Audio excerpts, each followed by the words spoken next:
my name is Debbie Reynolds. They call me the Data Diva. Today I want to talk about data privacy and tech companies as intermediaries. So tech companies that serve up content are typically considering themselves intermediaries in terms of the content, meaning that they provide the capabilities to have people share information or create content and share it to other people. One of the issues that is coming up around the world is what responsibilities do companies that consider themselves intermediaries have when, especially when governments are opposed to certain content, or if they want to pass laws to create more liability for tech companies that are serving as intermediaries.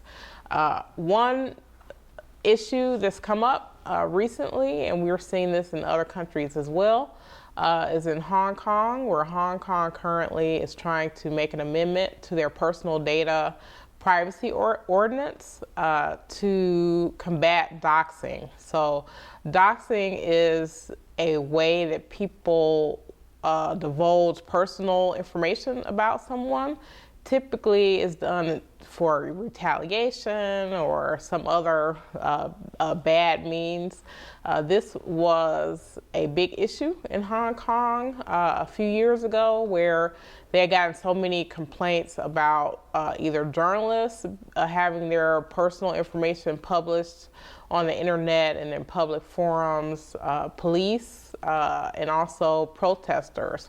So this particular amendment about doxing is definitely trying to make doxing a criminal thing. So people who publish content or personal contents of people can be criminally charged in Hong Kong for this.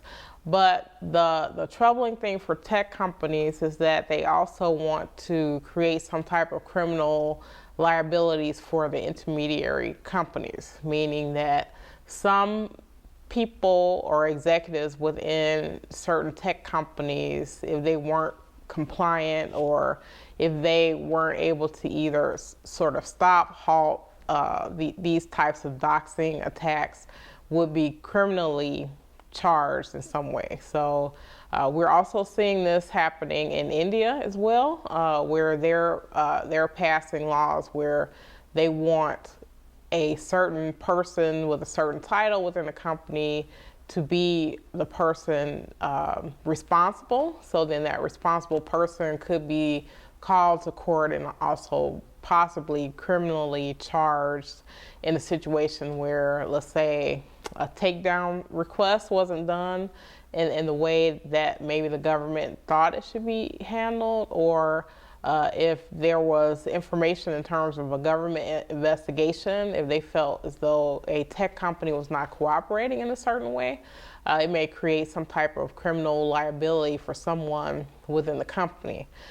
So this is really interesting, especially as it relates to the role of companies that consider themselves intermediaries and what their liability would be to certain governments or certain nations that either wanted them to stop some type of speech, stop some type of activity, or actually take on more liability for publishing or giving access to certain data in certain countries. So it remains to be seen how this is going to be handled. You know, I've seen, at least in Australia, India, and Hong Kong currently, governments trying to create almost criminal penalties for tech companies if they aren't able to cooperate in certain ways related to things like surveillance, law enforcement, and other things. So it's getting very interesting about this question, and I think it will be asked kind of in a lot of other